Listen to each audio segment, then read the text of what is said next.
नमस्कार फ्रेंड्स, मो YouTube channel Rose with Mittal को आपको बहुत बहुत स्वागत। आज मु बनैबी चिकेन पकोड़ा। तो से मुझे 400 ग्राम चिकेन। तो तापर हम से दबा स्वाद अनुसार लुण, तापर हल्दी गुंड, तापर चिली पाउडर, तापर पकेवा धनिया पाउडर,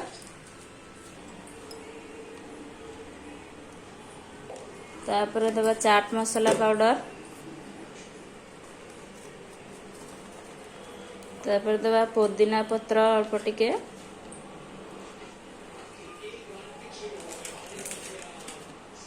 तापर दबा जीरा पाउडर, तापर दबा चिकेन मसाला, तापर अदा रसुण और लंका को छेचिकी रखी सेटा को दबा।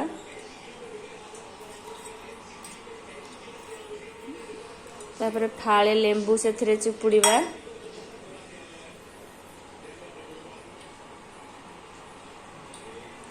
तापर अल्प टिके रिफाइन तेल दबा। आपण चाहे सोरिष तेल भी दे पारिबे।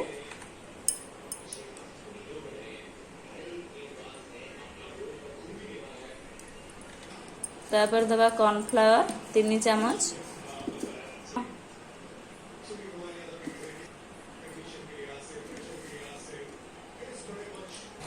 तापर दबा 1 चम्मच बेसन, तापर 1 अंडा को से दबा पकेवा। तापर दबा अल्प टिके सोया सॉस। तापर सब को भल भाव में मिक्स करवा। एमती भल भाव में मिक्स करदे।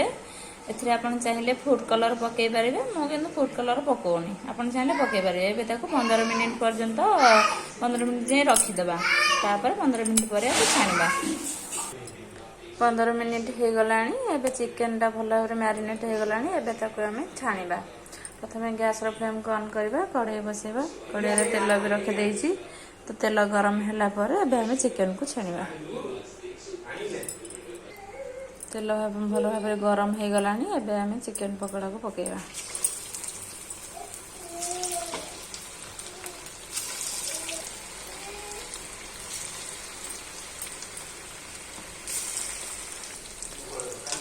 ताको भल भाव एमती छाणवा।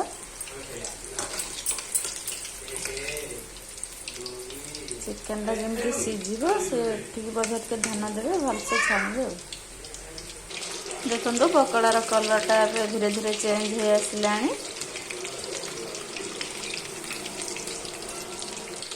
एबे पकोड़ार कलर टा भी भल भाव चेंज हो गला। पकोड़ा भी भल भाव सीझीगला। एबे ताको आमे छाणीदबा।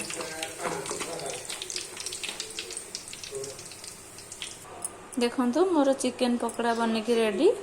तो जदि मो आपण मानक मोर ये रेसिपी भल लगी तेबे ताले लाइक शेयर और सब्सक्राइब निश्चिंत करेंगे। घरे मध्य निश्चय ट्राए करेंगे।